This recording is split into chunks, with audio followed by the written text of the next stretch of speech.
97.7 Dundalk FM. Town Talk. Okay, we're saying all that because I'm joined by two wonderful local artists here in the studio, and that's Michel Stafford and Ciaran Redmond. And I'll just put your mics up there, guys, just to make sure you can be heard.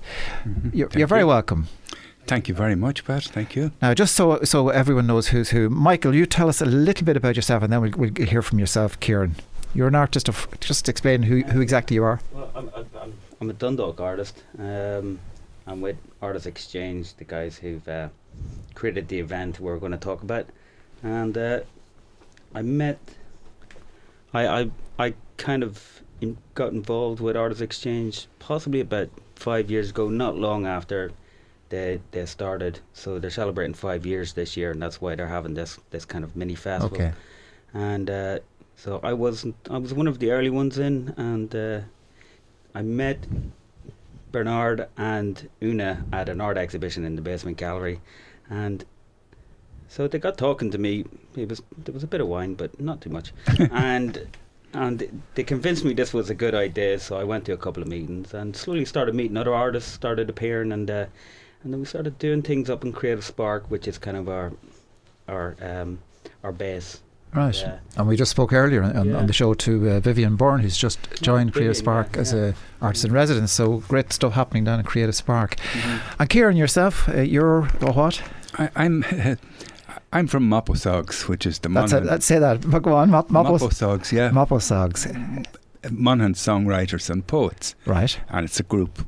They're in existence much longer than I've been. I'm there 3 years now. They're very encouraging. They you go twice a month. So are you a songwriter or a poet? I'm actually a poet. I have written 2 songs, just for the hell of it, both funny ones, and it's a different skill and it's a different métier. Right. But the poems I love, and I love MOPOSOGS because they give us homework. You go and you have to do your homework. And I remember the first time I went, I was given the task of writing a poem on the worm moon. On the worm moon. The worm moon. I says, what in the name of that's God, what I'm thinking, the worm moon. And apparently it's the spring equinox when the worms warm up. Right. And they start to head for the surface. And we had to write a poem on that. And actually it turned out to be one of my best. Do you remember the poem? It was called The Worm Moon, but yes. I haven't got it with me. No, but you haven't got it in your head, no? No. Okay. But it was sort of local, and it was about the flitters of black plastic blowing over Master Deary's pub, and it brought it into Park Street in Monaghan, and was quite a local poem. And I don't know about poetry. People think it's a gift from God, that it comes inspired. But actually, by going to MOPOSOGS, I learned that it's actually a craft, and you have to work at it, and you have to do it every day. And actually, you love to do it every day. And I've sort of recovered from the early stages. I used to get up at 5 o'clock. Yeah, and I would write something, and it might be finished by 10. Uh-huh. And that's what I love about this. And then I ended up meeting Michel. Right. Through Darren McGowan, who's our leader, and other people.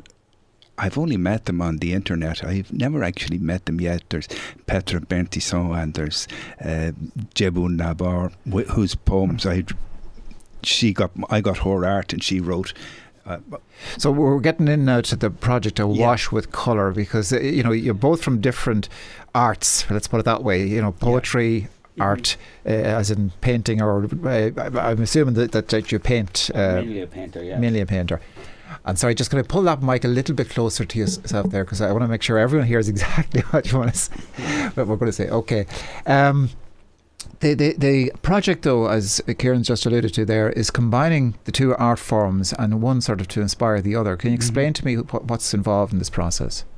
Well, Dara from Monaghan Poets, she knew Quiva from Artists Exchange. Artists Exchange were looking to do something collaborative. We've been working through the lockdown the whole time exclusively on Zoom, because we didn't have our bi-weekly meetings up in How did you enjoy the Zoom?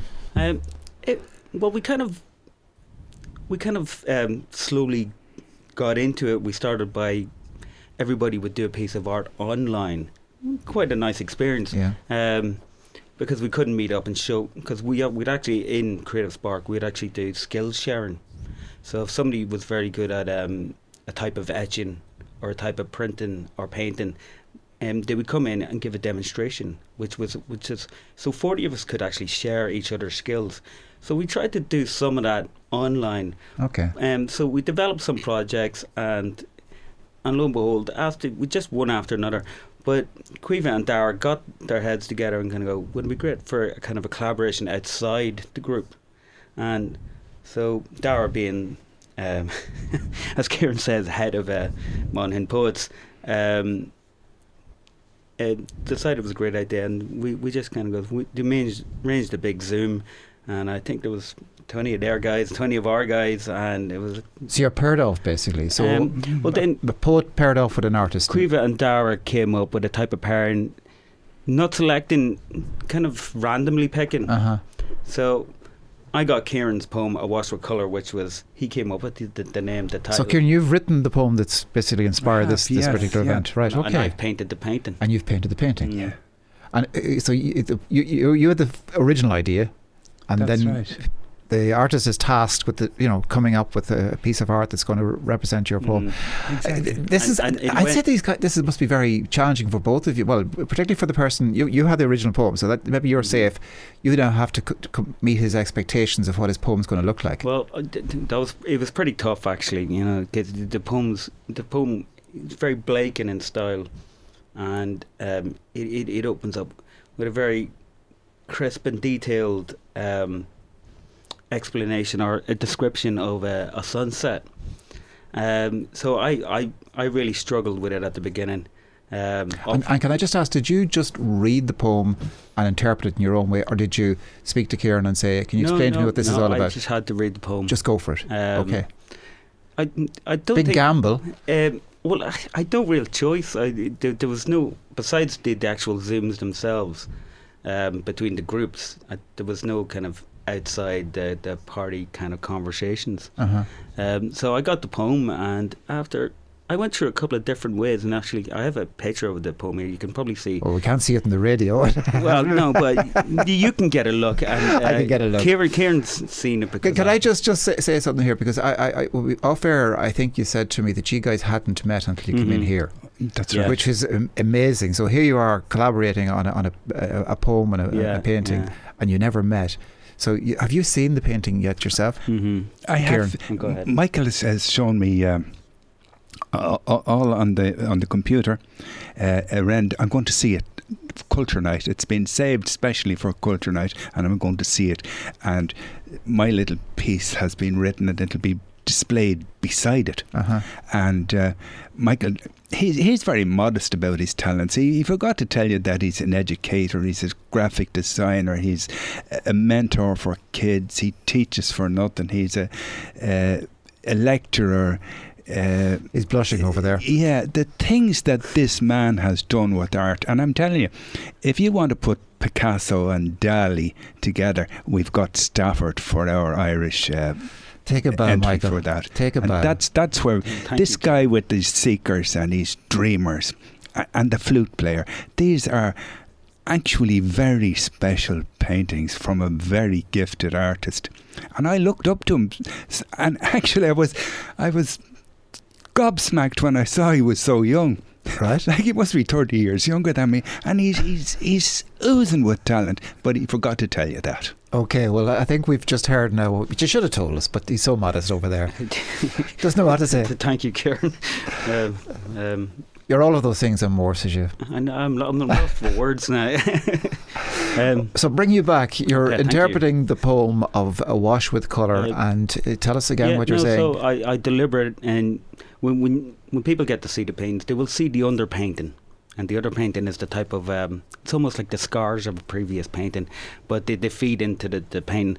So eventually, after deliberating of how to approach it, I possibly went on ahead and ploughed on through, battled with. And actually, these are normal activities in a painter's life. You will battle with a painting, and if you don't lose your painting somewhere along the way, you're possibly not doing it right. And so I battled with it, and eventually to come to terms with the type of language. I could never compete with Ciaran's words. And I kind of knew that from the offset. When William Blake illustrated his own poems, he kind of knew what he was doing. So he knew his language, he knew the simplification of form. Unfortunately, 200 years down the road, I didn't have that luxury. They weren't my words. So I had to kind of invent the approach for myself, and I made an abstract painting, which is unusual for me because I usually make abstracts and then put something on top of it to disrupt it. I'm constantly looking for a contradiction, very Blakean in its own philosophy. And I came up with something that I think, besides Ciaran's poem Awash with Colour and the painting Awash with Colour, they're complementary yet contradictory. And I think that'll works very well for them. Sometimes when you read a poem or look at a painting, you see something in it that the person before you didn't see. So you may bring something to Ciaran's poetry that he didn't know was there. And now that you highlight it in your painting, and vice versa, I'm sure. And then the people who are looking at both together, well, gosh, who knows what they're going to see and hear. I think when you see most abstracts, and people will, because we all struggle to find meaning in most things, even if it's an ad on TV, people look to find the meaning before the big graphic comes up. In abstract painting, you're given indicators what it could be about. In this case, it's possibly the colour, because there was no point in me describing any more of that sunset, because Ciaran already had done it quite beautifully. So all I could do was add that wash of colour to it. Well, it sounds like what you've come up with individually and indeed together, inspiring each other, has inspired a whole exhibition, because that's what it's called, Awash with Colour. Can you tell us the wider exhibition, what's happening and where and when? Michael? Well, Darrell was talking to one of the curators of Intus in Monaghan Town, or is it Blenny? It's in Blenny. Yes.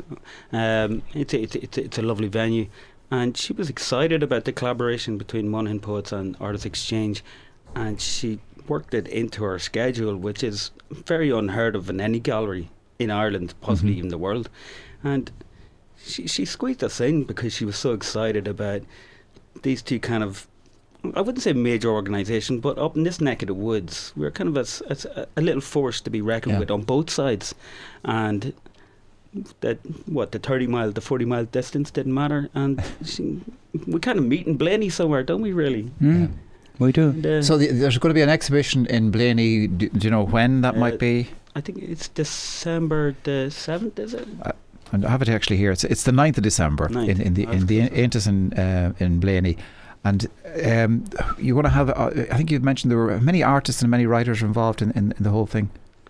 Well, there's 40 of us. I don't know if everybody's involved, but there is 40 members of Artists Exchange. Right. How many, Ciaran, is there? There's about 14 of us in our group. Some of them have done 2 poems for 2 different artists. Okay.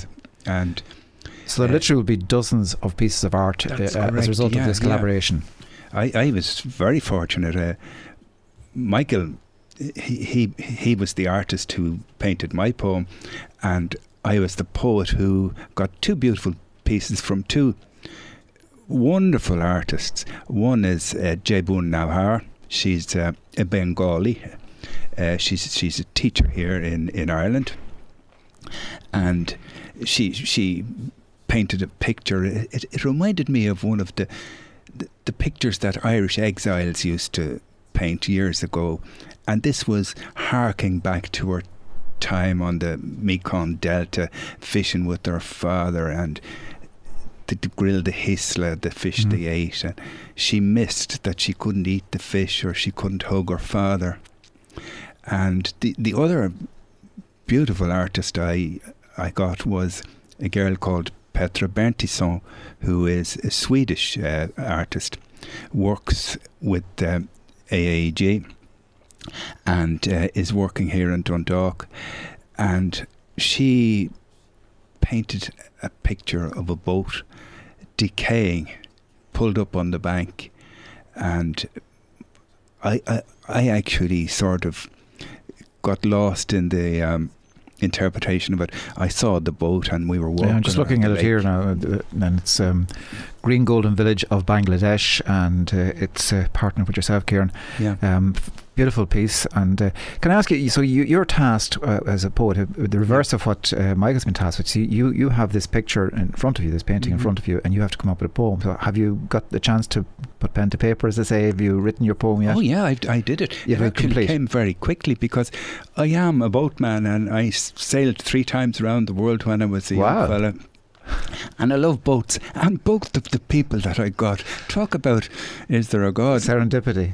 There you go. There was quite a bit of that, wasn't there? There was an awful lot of that, and I got 2 boating themes. That's amazing. But the one of them I saw, where the boat was decaying, it actually had become an amphitheatre for nematodes and fairies, and the fairies came out, and myself and Bruno, the dog, we were watching this, and we could see the fairies. And there was one fella, a Gaelgore. He was from Connemara, and he was up there. He was dancing jigs and reels and standing on the thwarts and tolls, watching for malevolent trolls. Yeah. And I had so much fun with that, and she actually liked it, you know. And then and did you feel a little pressure there that your poem will, for the artist that created the painting? It's funny. Yeah. You write the piece, and you know the doubt that everybody has. Yeah. Michael is talking about if you're not doing it right if you didn't have it, and I had the doubt, and I sent that off, and then I wrote another one. It come to me in the middle of the night. I wrote the other one about, was he like an officer in the army, and he was injured abroad and fallen, or was he taken by the tide? And for the artist, it must be much more difficult than for the poet, because the artists give us all the signs and everything is there. We only have to interpret their thoughts and their minds. And I think from listening to both of you talking about each other's work and other artists' work, I mean, you have huge respect for each art form and what you're bringing to it. Could I ask you, Michael? We talked about the exhibition of the complete work, I suppose, in St Blaney, but you're also doing something down in St Helena's Park. On the 17th tomorrow. We're having art in the park, which is basically it'll kick off tomorrow night with Culture Night. And we've got our newfound friends from Monaghan coming down, our poets and songwriters. So there's going to be recitals. Now the weekend itself has been. But will the art be on display as well? Or is it outdoors? So how can you do that? The artworks that the poets will be reciting about, or vice versa even, most of them will be brought down on site. And when the poet is reciting, in the bandstand there in the middle of the park, the painting will be brought up, or the artwork. Sometimes it could be a sculpture, I'm not sure, even a photograph. It'll be brought so people can get a view of the 2 different aspects of the same theme. I'm not sure they won't be there for the whole of the event, simply because there's lots of workshops going on, and we're expecting a lot of people. So we probably don't have enough stewards to man them, because there's quite a lot of interactive stuff going on already, but they will be there for Culture Night, yeah. So they'll be there for Culture Night. We're going to have to leave it that because the clock is against us, but it's an amazing project. It's an amazing collaboration between 2 art forms, 2 groups, 2 counties almost, and all of you guys getting together, sharing your inspiration, I suppose, and inspiring each other in the process. And we're going to see a little bit of it down in St Helena's Park from 6 to 8 tomorrow night as part of Culture Night, so it's well worth a wee visit there. Just wheel by and have a look and listen to the poetry and the art. So I'm going to say thanks, guys. That's Michel Stafford, artist, and Ciaran Redmond, poet, and good luck tomorrow night, and indeed with everything else you're going to be doing. Thank you very much. 97.7 Dundalk FM. Town Talk.